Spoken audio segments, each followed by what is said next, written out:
Music കൊണ്ടും ചടുല താളങ്ങൾ കൊണ്ടും ലോകത്തെ കയ്യിലെടുത്ത അനുഗ്രഹീത സംഗീതജ്ഞൻ. അതെ, പോപ്പ് മാന്ത്രികൻ, കിരീടം വയ്ക്കാത്ത രാജാവ് എന്നൊക്കെ വിശേഷിപ്പിക്കുന്ന മൈക്കിൾ ജാക്സൺ എന്ന MJ തന്നെ.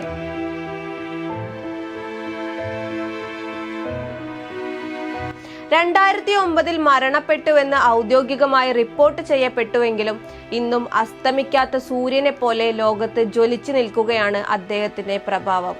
MJ എന്ന് കേൾക്കുമ്പോൾ തന്നെ മനസ്സിലേക്ക് ഓടി വരുന്നത് ഡേഞ്ചറസ് എന്ന സോങ്ങും മൂൺവാക്കുമെല്ലാമാണ്.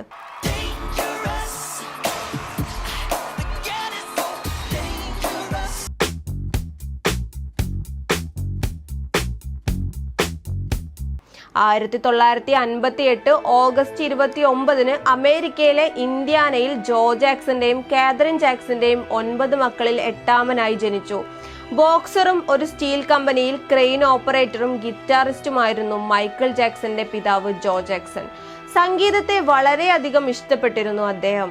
അതുകൊണ്ട് തന്നെ സംഗീതം ഉപയോഗിച്ച് മാത്രമേ തനിക്കും തങ്ങളുടെ കുടുംബത്തിനും രക്ഷപ്പെടാൻ സാധിക്കുകയുള്ളൂവെന്നും അദ്ദേഹം മനസ്സിലാക്കിയിരുന്നു. മാത്രവുമല്ല, പണ്ട് മുതലേ ഒരു മ്യൂസിക് ട്രൂപ്പ് തുടങ്ങണമെന്ന ആഗ്രഹവും അദ്ദേഹത്തിനുണ്ടായിരുന്നു. അങ്ങനെയാണ് 1964 ജാക്സൺസ് 5 എന്ന പേരിൽ ജോ ജാക്സൺ ഒരു മ്യൂസിക് ബാൻഡ് സ്റ്റാർട്ട് ചെയ്യുന്നത്. ഇതിലൊരംഗമായിരുന്നു മൈക്കിൾ ജാക്സണും. അന്ന് ജാക്സന് വെറും 6 വയസ്സ് മാത്രമാണ് പ്രായം. ചെറിയ സ്റ്റേജ് പ്രോഗ്രാംസ് ഒക്കെ ചെയ്തു തുടങ്ങിയ ബാൻഡ് 1968 ബിഗ് ബോയ് എന്ന ഡെബ്യൂട്ട് സിംഗിൾ പുറത്തിറക്കി. ഇതോടെ ജാക്സൺസ് 5 എന്ന ബാൻഡിന്റെ തലവര തന്നെ മാറുകയായിരുന്നു. ഇതിനുശേഷമാണ് 1969 ജാക്സൺസ് 5 ആദ്യമായി ടെലിവിഷന് മുമ്പിലെത്തുന്നത്. എന്തായാലും അതോടെ ജാക്സൺസ് 5 സംഗീത ലോകത്ത് തങ്ങളുടെ മുദ്ര പതിപ്പിച്ചു. അതേ വർഷം തന്നെ ഐ വാണ്ട് യു ബാക്ക് എന്ന സിംഗിളും റിലീസ് ചെയ്തതോടെ ജാക്സൺസ് 5ന്റെ പ്രശസ്തി ഒന്നുകൂടി ഉയർന്നു.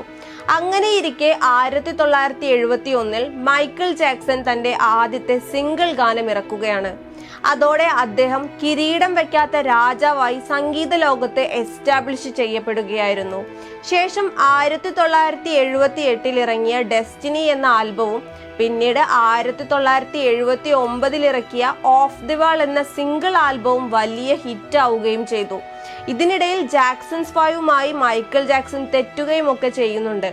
അങ്ങനെയാണ് അദ്ദേഹം ഒറ്റയ്ക്ക് പാട്ടുകൾ ഇറക്കാൻ തുടങ്ങിയത്. എന്തായാലും 1984 ത്രില്ലർ റിലീസ് ചെയ്തതോടെ ലോകം ഒന്നടങ്കം അദ്ദേഹത്തിന്റെ സംഗീത മാന്ത്രികയിൽ ലയിച്ചു എന്ന് തന്നെ പറയാം. ലോകം മുഴുവനും അദ്ദേഹത്തിന്റെ ആരാധകരായി മാറുകയാണ്. മാത്രമല്ല 8 ഗ്രാമി അവാർഡുകളാണ് ഈ ഒരൊറ്റ ആൽബത്തിന് അദ്ദേഹം വാരിക്കൂട്ടിയത്. ഈ ആൽബത്തിലൂടെയാണ് മൂൺവാക്ക് അടക്കം ലോകത്തിന് മുൻപിലേക്ക് എത്തുന്നതും. എന്തായാലും അങ്ങനെ പ്രശസ്തിയും പണവും ഒരുപോലെ കുന്നുകൂടുകയാണ്.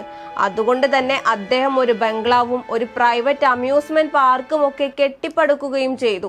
ഒപ്പം ജാക്സൺ തന്റെ മൂക്കിനൊരു സർജറി ചെയ്യുകയുണ്ടായി. എന്തിനാണ് അങ്ങനെ ഒരു സർജറി ചെയ്തതെന്ന് ചോദിച്ചാൽ അതിന്റെ ഉത്തരം കിട്ടാൻ ജാക്സന്റെ കുട്ടിക്കാലത്തേക്ക് പോകണം.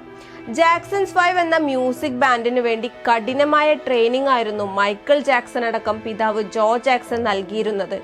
ഒന്ന് കളിക്കാൻ പോവാനോ ഒന്നും സമ്മതിക്കാതെ സ്ട്രിക്റ്റ് ആയ ട്രെയിനിങ്. അതുമാത്രവുമല്ല, അദ്ദേഹത്തിന്റെ മൂക്കിന്റെ ആകൃതി പലപ്പോഴും വലിയ രീതിയിൽ കളിയാക്കപ്പെടുകയും ഒക്കെ ചെയ്തിരുന്നു. അപ്പോ ഒരു കുട്ടിയായിരുന്ന കാലം മുതലേ അദ്ദേഹത്തിന് തന്റെ ഉള്ളിൽ ഈ ഒരു കാര്യം വിഷമമായി കിടക്കുന്നുണ്ടായിരുന്നു. അതുകൊണ്ടാണ് അദ്ദേഹം റൈനോപ്ലാസ്റ്റി എന്ന സർജറി തന്റെ മൂക്കിന് ചെയ്യുന്നത്. പക്ഷെ ഇതോടെ MJ എന്ന കലാകാരനെ കുറിച്ച് പല തരത്തിലുള്ള കഥകൾ മെനയാൻ തുടങ്ങി പാപ്പരാസികൾ. MJയെ കുറിച്ച് എന്തെഴുതിയാലും വായിക്കാൻ ആളുണ്ട് എന്നതുകൊണ്ട് തന്നെ പലതും അവർ അച്ചടിച്ചിറക്കി. ഇതോടെ പുറത്തിറങ്ങാനും ആളുകളെ ഫേസ് ചെയ്യാനും ഒക്കെയുള്ള അദ്ദേഹത്തിന്റെ കോൺഫിഡൻസിനെ തന്നെ ഈ ഒരു സംഭവം ബാധിക്കുകയുണ്ടായി. പക്ഷെ ആ മഹാമനുഷ്യൻ അവിടെയൊന്നും തളർന്നില്ല.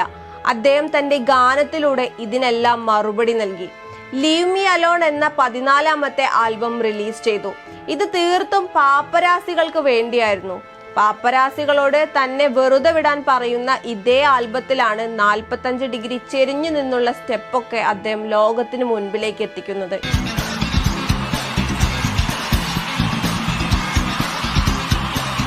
അങ്ങനെയിരിക്കെ അദ്ദേഹത്തിന് നേരെ ഒരു ആരോപണം ഉയരുകയാണ്. 13 വയസ്സുള്ള ഒരു ബാലനെ ലൈംഗികമായി ഉപദ്രവിച്ചു എന്ന്. ഈ വാർത്ത കേട്ട് ലോകം ഒന്നടങ്കം നിശ്ചലമായി. എന്നാൽ MJ ഇത് കള്ളക്കേസാണെന്ന് പറയുകയും അതേസമയം കേസ് കോടതിക്ക് പുറത്തു വെച്ച് ഒതുക്കി തീർക്കുകയും ചെയ്തു. ഇങ്ങനെ കോടതിക്ക് പുറത്തു വെച്ച് ഒതുക്കിയത് കൊണ്ട് ഇതിന്റെ സത്യാവസ്ഥ എന്താണെന്ന് പുറത്തു വന്നതുമില്ല.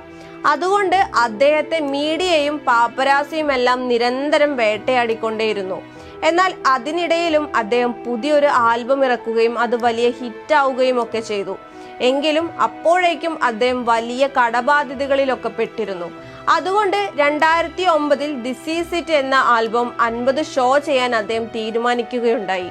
തുടർന്ന് കഠിന റിഹേഴ്സലൊക്കെ ചെയ്തുകൊണ്ടിരിക്കെ അദ്ദേഹത്തെ ഒരു ദിവസം മുറിയിൽ വീണു കിടക്കുന്നതായി കണ്ടെത്തുകയായിരുന്നു. തുടർന്ന് പരിശോധനയിൽ ഹൃദയാഘാതമാണെന്ന് സ്ഥിരീകരിക്കുകയും 2009 ജൂൺ 25 പോപ്പ് രാജാവ് മരണപ്പെട്ടെന്ന വാർത്ത പുറം ലോകം അറിയുകയും ചെയ്തു.